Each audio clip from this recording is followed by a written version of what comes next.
Perkenalkan, nama saya Dendi Awaludin.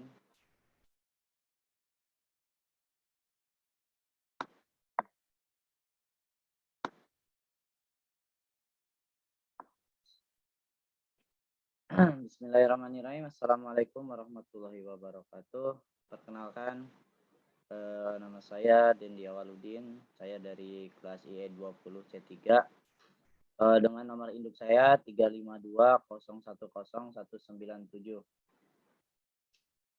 Di sini saya akan mempresentasikan terkait dengan tugas termodinamika, yang dimana tugas ini ditujukan untuk memenuhi salah satu tugas yang telah disampaikan oleh dosen saya, Pak Heru Darmawan, sebagai salah satu tugas yang diajukan ketika mendekati ujian akhir semester.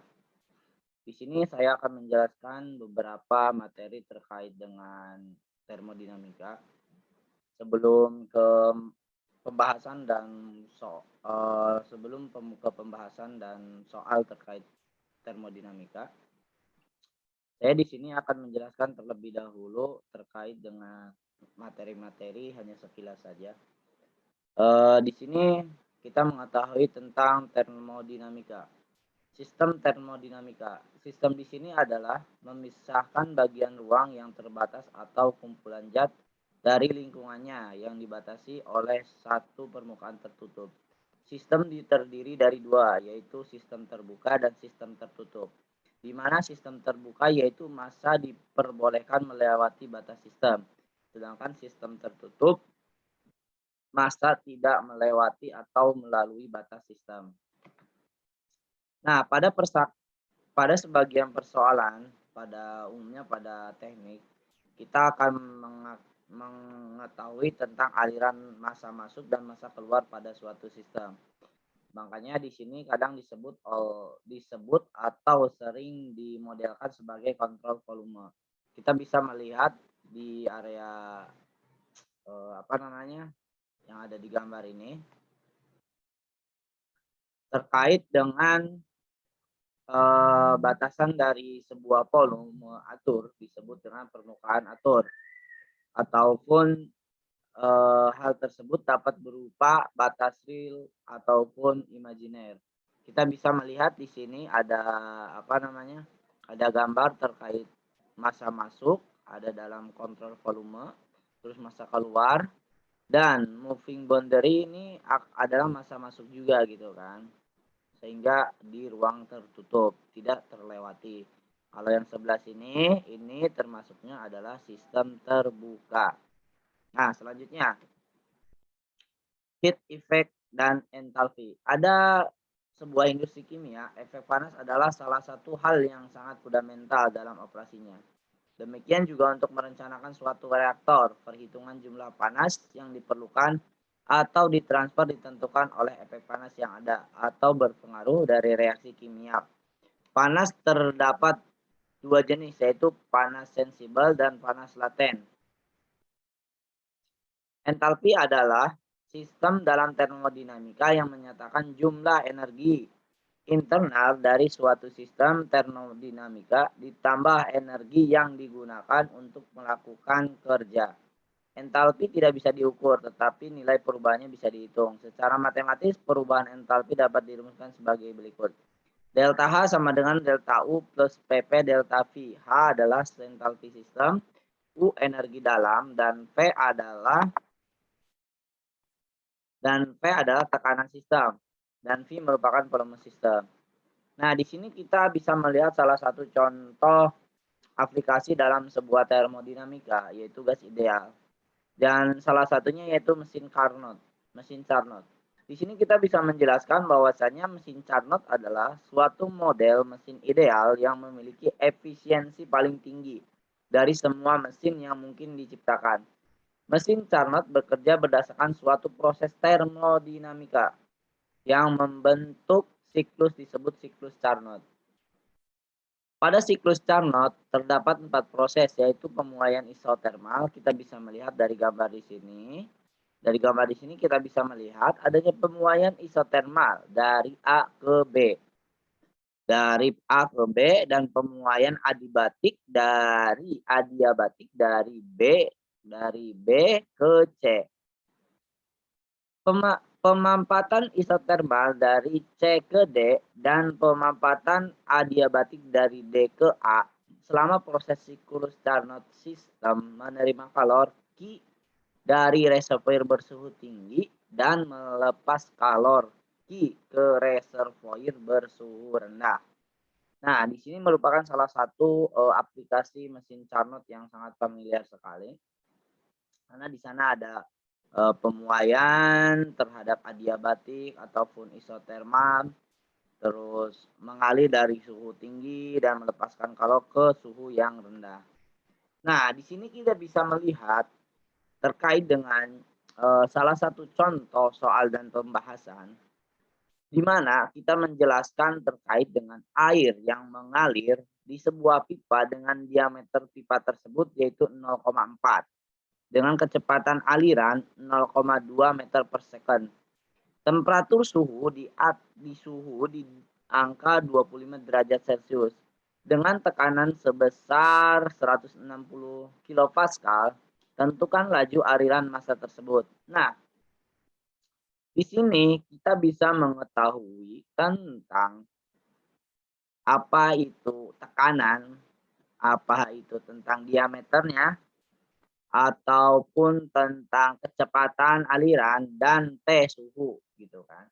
Di sini suhu kita dirubah menjadi Kelvin, dari 25 dirubah menjadi Kelvin sehingga hasilnya 298,2 Kelvin. Nah, kita menanyakan terkait aliran massa tersebut. Maka kita bisa mengetahui dari dari rumus yang ada ini, kita bisa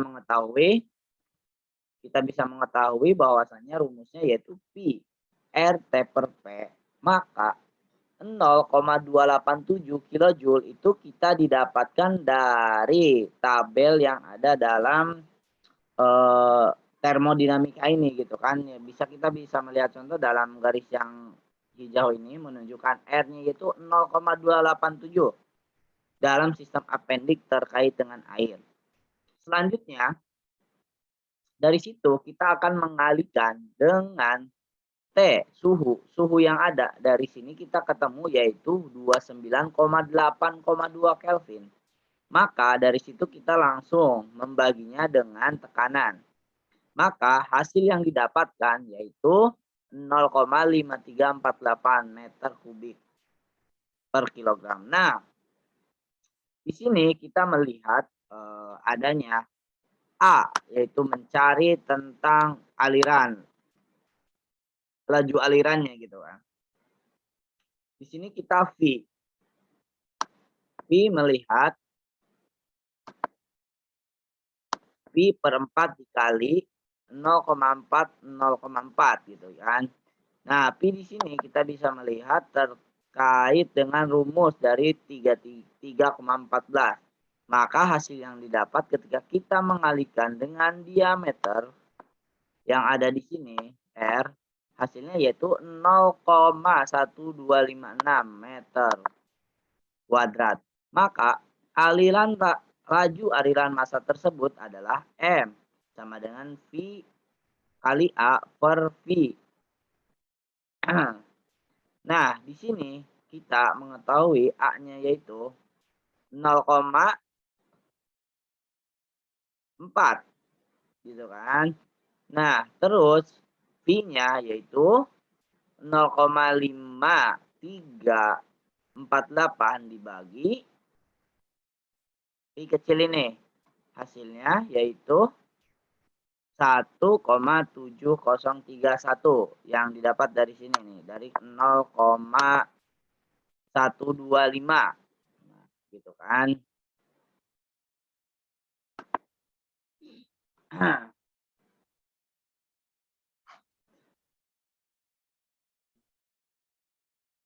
Nah, selanjutnya dari sini kita akan melanjutkan terkait dengan soal dan pembahasan entalpi standar. Dari sini kita akan menjelaskan terkait dengan entalpi standar. pembahasan terkait dengan entalpi standar. Maka di sini kita akan merubah sebuah persamaan termokimia suatu zat adalah sebagai berikut.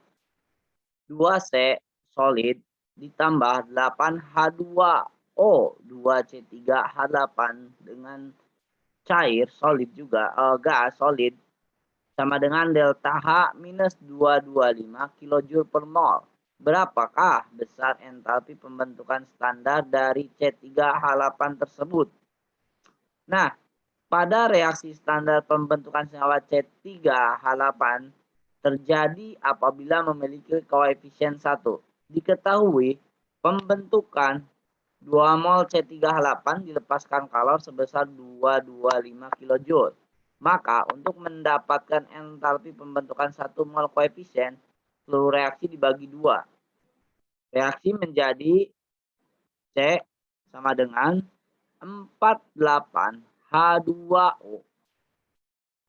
C3H8 plus HF sama dengan min 11,5 kJ per mol. Sehingga didapatkan besar entalpi pembentukan standar C3H8 HF sama dengan min 112,5 kJ. Karena melepas kalor, maka reaksinya termasuk reaksi eksoteram. Nah, di sini kita membahas tentang suatu entalpi standar yang ada dalam termodinamika, di mana dalam pembentukan senyawa C3H8 terjadi koefisien membentuk 2 mol gitu kan C3H8 dan melepaskan kalor sebesar 225 kJ. Maka untuk mendapatkan entalpi 1 mol koefisien, suhu reaksi dibagi menjadi 2 gitu. Nah,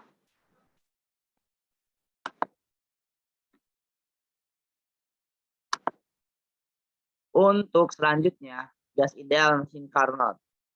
Sebuah mesin Carnot dengan reservoir suhu tinggi 800 Kelvin, efisiensinya sebesar 20%. Agar efisiensinya bertambah menjadi 36% dengan reservoir suhu rendah tetap, maka suhu pada reservoir tinggi dirubah menjadi efisiensi, di sini maksudnya itu efisiensi 1/T2 per T1. Nah, kita mengetahui bahwa efisiensinya itu sebesar 0,2. Maka 1 dikurangi T2 kan kita akan menjadi suhu yang lebih tinggi gitu kan. Dan suhu yang awal yaitu 800 Kelvin. Maka dari sini kita bisa mengkalkulasikan T2 per 800K sama dengan 1 min 0,2 sama dengan 0,8. T2 sama dengan 0,8 dikali 800 Kelvin sama dengan 640 Kelvin. Selanjutnya kita hitung suhu tinggi ketika efisiensi sama dengan 36% sama dengan 0,36.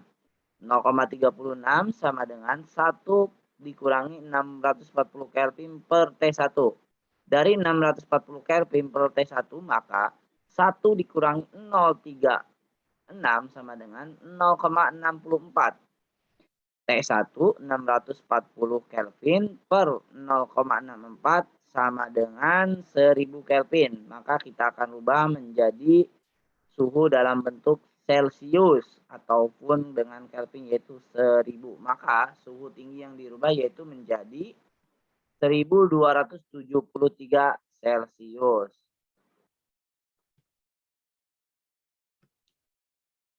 Nah, selanjutnya ada lagi terkait dengan soal dan pembahasan. Volume awal dari suatu gas adalah 4 meter kubik. Akan dipanaskan secara isobarik dengan usaha luar gas tersebut adalah 6,06 kali 10 pangkat 5 Joule. Jika diketahui tekanan gas adalah 2 atmosfer, berapakah volume gas tersebut setelah dipanaskan? Nah, kita bisa mengetahui di sini. Kita di sini bisa mengetahui terkait dengan bentar, kita akan mencari dulu.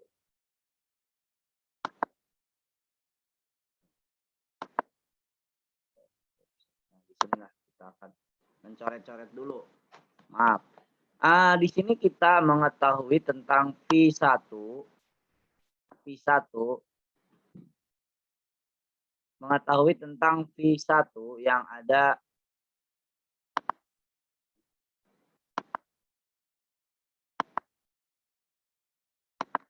di sini kita akan mengetahui tentang V1 yaitu 4 meter kubik dan W usaha luar yaitu 6,0610 km per joule. 10 pangkat 5 joule dan P sama dengan 2 atmosfer, maka 2,02 kali 10 pangkat 5 Pascal. Isobaris di sini menjelaskan tentang tekanannya yang tetap. Maka di sini kita mengetahui W sama dengan P delta V. W-nya berapa? Kita sudah mengetahui yaitu 6, dan P tekanannya yaitu 2 atmosfer. V2 berapa? Kita kan belum mengetahui V2-nya dan kita sudah mengetahui hanya V1 yaitu 4 meter kubik. Maka dari sini kita kalkulasikan 6,06 dikali 10 pangkat 5 ditambah 2,02 dikali 10 pangkat 5 dikali V2 dikurangi 4. Nah, P2 dikurangi 4 sama dengan 6,06 usaha yang dilakukan dikali dengan tekanan. Maka V2 sama dengan 4 sama dengan 3. V2 sama dengan 3 ditambah 4. Jadi V2 yaitu 7. Maka volume yang setelah dipanaskan yaitu sebesar 7 meter kubik. Selanjutnya, di sini kita menjelaskan tentang sebuah gas helium dengan volume 3,1 meter kubik. Bersuhu 37 derajat Celcius, dipanaskan dengan kondisi isobaris. Hingga volumenya berubah menjadi 77 derajat Celcius. Jika diketahui tekanan gas helium 2 kali 10 pangkat 5 Newton meter kuadrat, tentukanlah gas usaha luar gas tersebut. Pembahasan. Di sini kita mengetahui tentang V1 yaitu 3,1. T1-nya 30 derajat Celcius kita rubah menjadi Kelvin yaitu 310. Terus T2 70 derajat Celcius kita rubah menjadi Kelvin 350. V tekanannya yaitu 2 dikali 10 pangkat 5. Sedangkan kita akan mencari V2 per T2 dan V1 per T1. V2 kita mengetahui dari V1 per T1. Jadi 3,1 dikurangi T1-nya berapa? T1 suhu awal 310 dikali 350. Maka V2 volumenya itu 3,5 meter kuadrat. 3,5 meter kubik. Dan ditanya usaha luar, maka dari sini kita langsung saja mengalihkan tekanan dari gas helium tersebut yaitu 2 kali 10 pangkat 5 dan delta V yaitu volume akhir dikurangi volume awal 3,5 dikurangi 3,1 gitu kan. Jadi 0,4. Maka usaha yang dilakukan yaitu 2 kali 10 pangkat 5 dikali 0,4 yaitu 0,8 kali 10 pangkat 5 Joule. Dan W kita rubah ke dalam kilojoule yaitu sebesar 80 kilojoule. Nah, berikut adalah beberapa materi dan soal pembahasan terkait dengan termodinamika yang sudah diajarkan dari dari pertemuan 9 sampai pertemuan ke-14. Semoga terkait apa yang sudah kita jelaskan semoga menjadi ilmu yang bermanfaat buat kita semua dan terima kasih juga buat Pak Heru terkait dengan tugasnya sehingga bisa menambah kepada kita wawasan lagi menambah ilmu lagi terkait dengan hal-hal baru yang telah direferensikan di buku ataupun sumber yang lainnya. Terima kasih banyak atas perhatiannya. Wassalamualaikum warahmatullahi wabarakatuh.